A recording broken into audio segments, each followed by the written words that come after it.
A lot of people ask me about how to become a better software engineer, an architect, and also how to move forward to be a staff engineer, principal, and distinguished, and so on.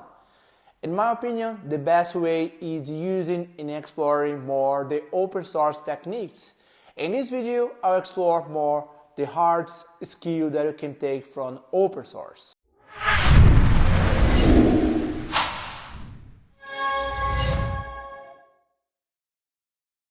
Welcome you, my name is Otavio Santana, and welcome to my YouTube channel for you who wants to become an ultimate software engineer, exploring more the techniques of open source. So if you want to learn, subscribe. A lot of people ask me about how to become an effective software engineer or architect or move forward as an expert chair, such as a staff plus engineer. This way, this person will become a staff, principal, distinguished, fellow, and so on. In my opinion, the best way to become a better and effective software engineer is become an ultimate software engineer in exploring more and more open source techniques. Open source goes beyond philosophy. This way, you can see several open source projects with success, with more than 25 years old, with distributed team, people outside contributing, people doing in free time those contributions. This way, the code must be readable and effective to people around the globe can contribute. It must be super easy to maintain and make it evolutionary to live for over 2 or 3 decades, right? So open source has a huge amount of techniques, methodologies to make your code more effective. And for sure, if you can use in your company, in your career, you're gonna make a huge impact. This way, it's make easier to you become a staff engineer or move your career forward as the next level in your career. When I talk about open source, I usually create like 6 categories that you can enhance by ourselves taking and leading these open source techniques. The first one naturally is the software architecture, because you can see how open source product has a reason to live, has a description how to integrate that, the combination with components and so on. So the software architecture is the reason to write a code. When you apply to a Eclipse Foundation project, an Apache Foundation project, you must have the scope of the project as you do have in your company right now, and based on that you're gonna write some code, define some architecture based on that.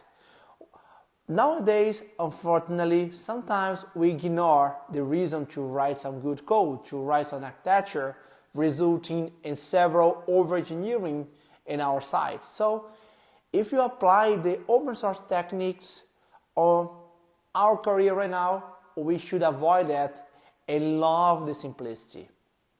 Move on, we do have the software design, the way to write an effective code. We do explore the research not just because we want to use, but based on the context, the why. We are super tight with the software architecture. We start to write code that makes sense to that scenario. We don't create extra layer because we want to apply some patterns. We create layers because it does make sense. Everything goes around simplicity. So software architecture, the reasons, software design, the implementations, the how to do it, and finally you need to make the team scalable. As I mentioned before, open source goes around the globe. It is impossible to do that without documentation. Documentation is a clear path for a successful open source project that naturally you should apply in your career today. Write a good documentation, a good README file, a good description of what's going on. You can apply an open API, you can apply in your software architecture, in your software design, and so on. So good documentation guarantees more scalability inside your team. So documentations, architecture and design, and finally the contract to guarantee that behavior is working, the tests. The tests can enable you to first help you with documentation, because tests can enhance the documentation, make sure that the behavior is the way that's supposed to be, and finally make more easy to refactoring. Remember, we cannot see the future. Instead, you need to make an evolutionary architecture to make sure this product will endure for 2-3 decades, like any open source product with success. So we mentioned soft architecture, soft design, test, documentation, and most of the time, at least on my side, we need to think about the persistence layer. How are we gonna storage those informations? Naturally, you do have several options. You can handle with cache, distributed cache, relational database, NoSQL database, the hybrid solution with NewSQL database, and a good open source project can handle with those solutions using the simplicity to fit the perfect scenario. Okay? And finally, the leadership. Okay, it's not a hard skill, but it's still important, because if you want to become a staff engineer, you should make a huge impact, reply with background, with knowledge. If you want to sell an idea, we should put reference, informations. Selling the idea is super crucial for your career all the time. So if you can apply all of those 6 categories in your career today that come from open source, you can for sure make your career move forward, make your product more wealth, and so on.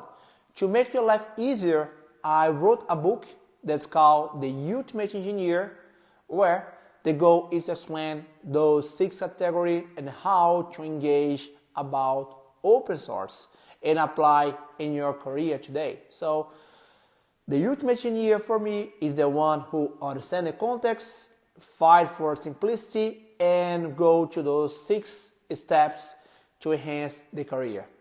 Okay, that's all for today.